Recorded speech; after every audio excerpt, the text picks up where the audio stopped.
Assalamualaikum warahmatullahi wabarakatuh. Kali ini kita akan membahas tentang tegangan yang diizinkan pada pipa atau allowable stress of pipe. Nah, ini tujuan kita mempelajari ini adalah untuk memahami perhitungan tegangan yang diizinkan pada sistem perpipaan. Yang pertama, untuk tegangan itu dibagi menjadi dua, ya. Ada tegangan primary dan secondary. Menurut cara kerjanya. Nah, primary stress adalah tegangan yang mengakibatkan kegagalan pipa secara langsung karena melewati batas yield atau ultimate strength material pipa. Nah, sedangkan untuk secondary stress adalah tegangan yang mengakibatkan kegagalan karena terjadi secara berulang-ulang. Namun, tegangan yang terjadi masih di bawah yield atau ultimate strength material pipa. Ya. Intinya, primary stress dan secondary stress itu harus di bawah yield ataukah ultimate strength untuk nilai tegangan yang terjadi nanti. Yang pertama, primary stress. Tegangan ini ditimbulkan akibat sustain load. Tegangan dalam kategori ini dikelompokkan dalam tegangan yang berbahaya. Primary stress berarti tegangan ini diakibatkan beban yang tetap, ya, tidak berulang-ulang, tidak berubah-ubah. Jadi bebannya tetap. Disebut berbahaya karena jika tegangan ini terjadi pada pipa dan melewati yield strength, maka akan menyebabkan kegagalan pada material pipa sehingga akan menimbulkan kecelakaan, ya. Entah itu pipanya rusak, ya, ataukah trip nanti sistem perpipaannya, ataukah pipanya bisa terjadi deformasi dan lain-lain. Pada sistem perpipaan, jika ini terjadi, ketika dilakukan perhitungan stress analysis, maka nanti akan pemecahannya lebih mudah, ya. Dengan kita mengatur penempatan support pada lokasi, ya, untuk mengurangi stres. Berarti dengan kita mengubah, ya, peletakan support sesuai perhitungan maksimum allowable span, itu juga akan mempengaruhi nilai primary stress, nilai sustain load-nya. Ya, jadi penempatan support itu sangatlah penting. Kemudian secondary stress adalah tegangan yang diakibatkan oleh thermal expansion load. Jadi disebabkan oleh pertambahan panjang. Ya, ada yang mengatakan thermal expansion, ada yang mengatakan pipe expansion. Intinya yang mengakibatkan adalah thermal, temperatur. Yaitu akibat temperatur fluida yang mengalir, yang menyebabkan pipa mengalami pemuaian. Kalau temperaturnya lebih besar dibandingkan temperatur installation, lebih besar daripada temperatur mula-mula, ya, itu jadi pemuaian. Kalau temperaturnya di bawah temperatur mula-mula, bisa terjadi pengerutan. Tadi pemuaian adalah expansion, kemudian pengerutan adalah shrinkage. Ya, bisa saja terjadi. Biasanya kalau pengerutan ini terjadi pada fluida yang cryogenic, ya, ada cryogenic, ya, atau fluidanya nitrogen, kan temperaturnya pastinya di bawah 0 derajat, itu sangat dingin sekali. Nah, pipa akan menerima apa yang disebut dengan bending nature, ya, yang bekerja pada penampang pipa yang bervariasi dari negatif ke positif dan timbul karena terjadinya beda defleksi secara radial dari dinding pipa. Kemudian, secondary stress bukanlah penyebab terjadinya kegagalan material secara langsung, ya, akibat beban tunggal. Jika terjadi tegangan yang melewati batas yield strength, maka efeknya hanyalah local deformation yang mengakibatkan berkurangnya tegangan pada kondisi operasi. Berarti yang menyebabkan kegagalan suatu sistem perpipaan itu bukan satu penyebab saja, yaitu dari secondary stress. Bisa jadi dari primary stress atau kedua-duanya, ya.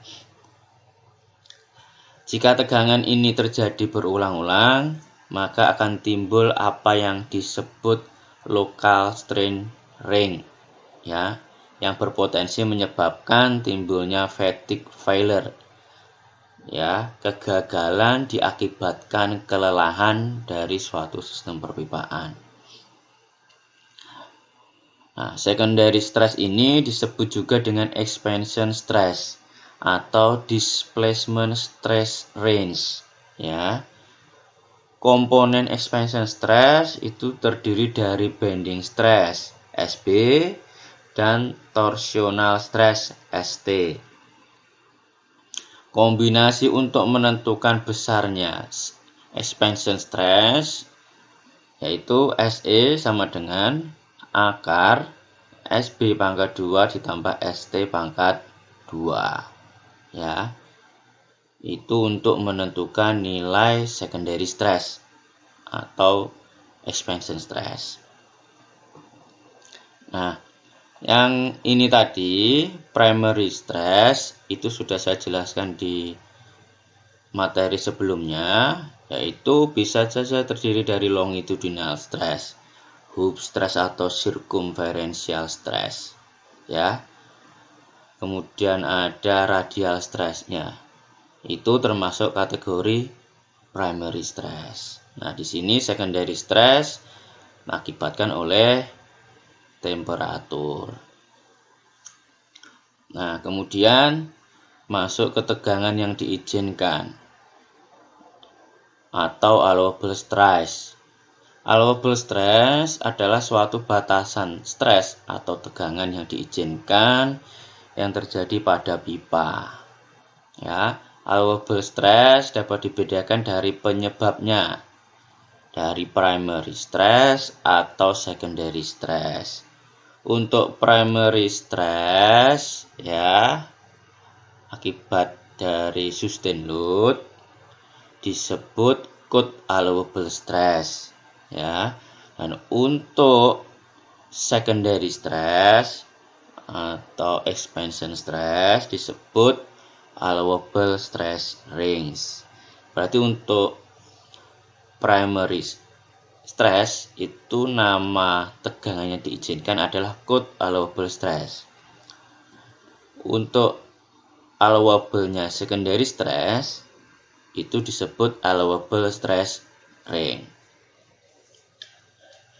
Cold allowable stress adalah batasan tegangan pada pipa akibat primary stress, ya, akibat beban sustain.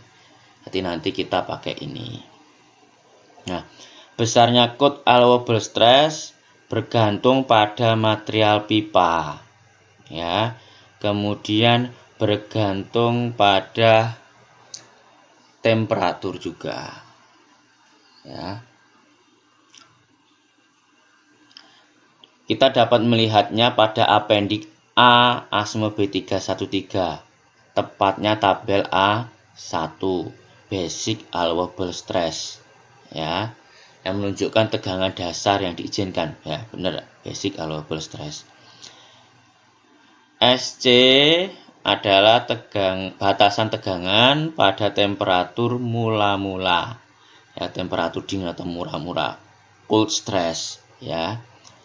SH adalah batasan tegangan untuk temperatur panas atau temperatur setelahnya, ya.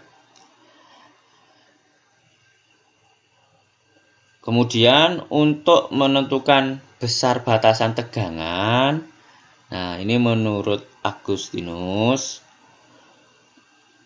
untuk code allowable stress, selain kita melihat dari tabel A1 appendix A B313, kita bisa mengacu pada ini. Silahkan Anda mau lihat tabel boleh, menghitung sendiri boleh. Yaitu 1/3 dari SMTS material. Ya.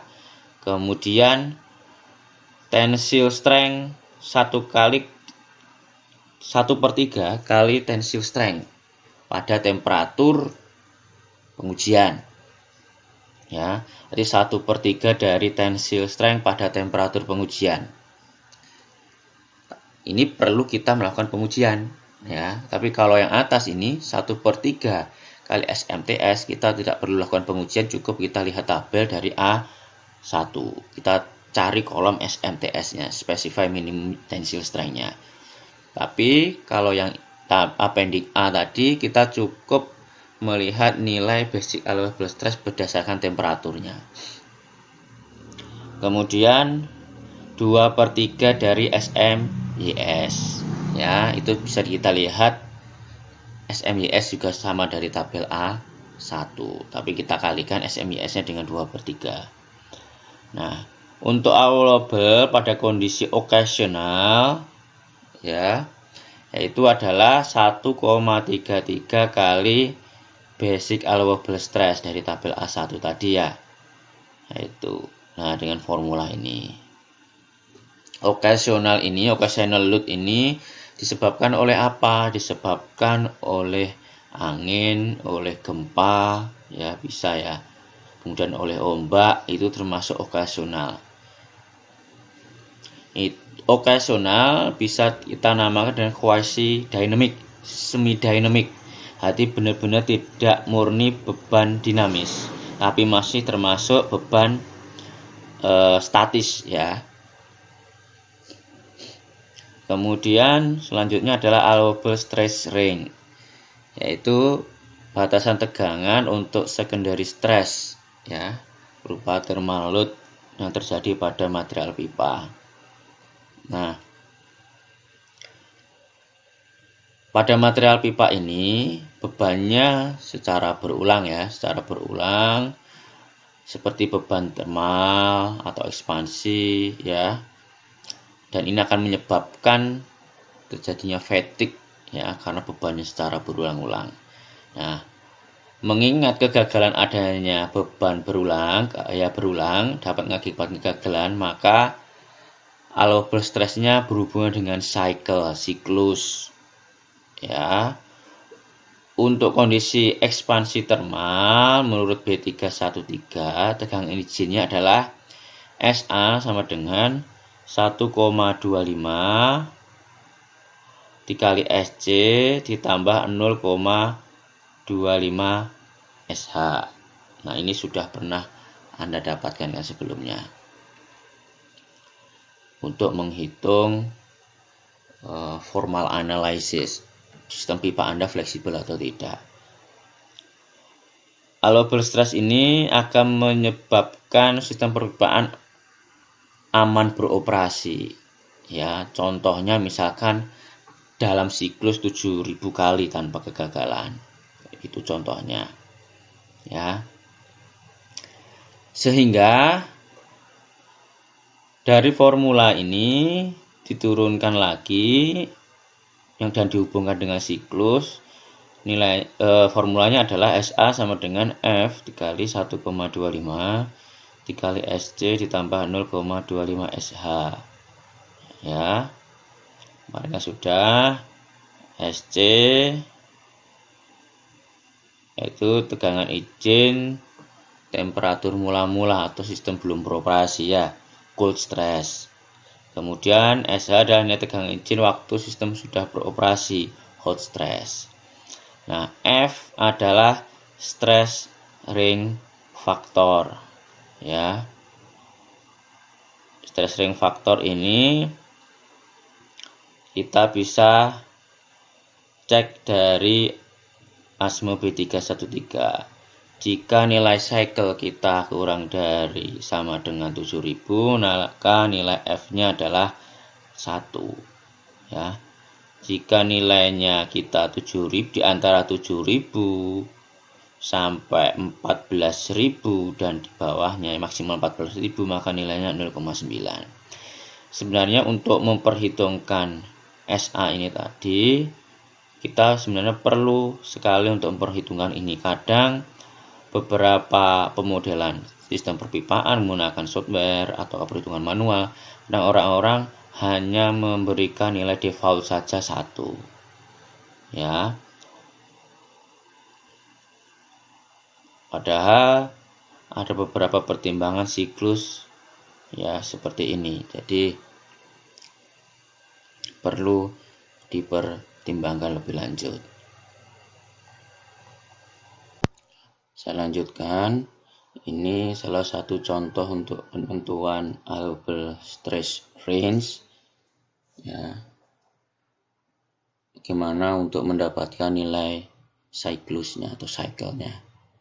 Nah, di sini contohkan ada pipa yang menyuplai steam ya untuk proses jaket proses vessel yang prosesnya beroperasi 4 jam siklus ya. Temperatur steamnya adalah 200 Fahrenheit ya, dengan material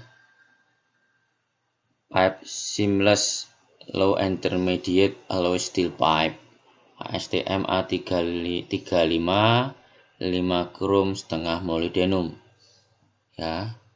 Jika installation ya, beroperasi secara terus-menerus dengan desain life-nya itu 12 tahun ya, disuruh untuk menghitung berapa allowable stress ringnya untuk thermal stress.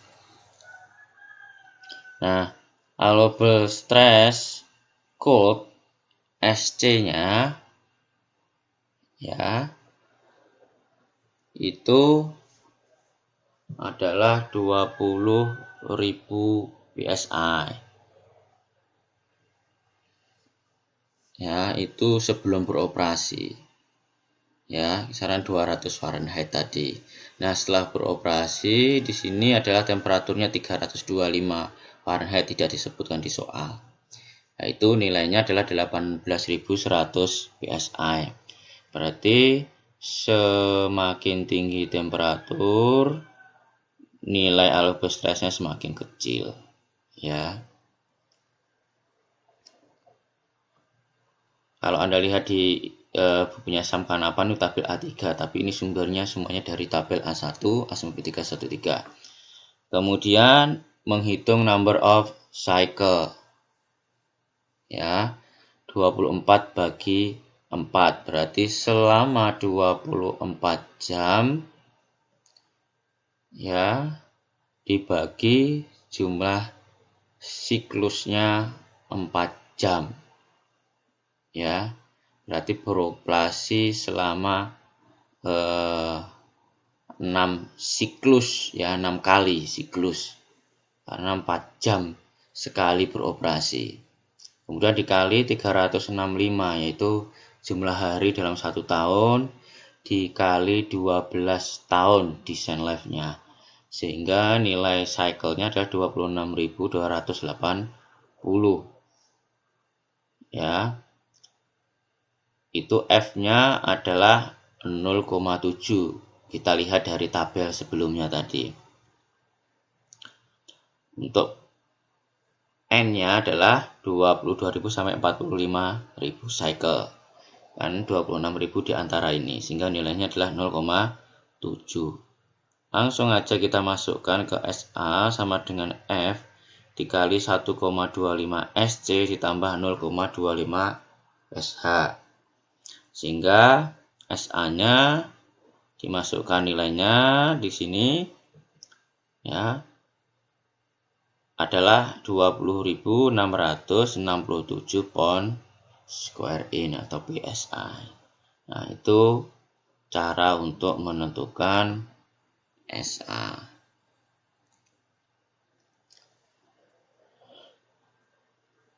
Nah, sekian ini untuk penentuan allowable stress.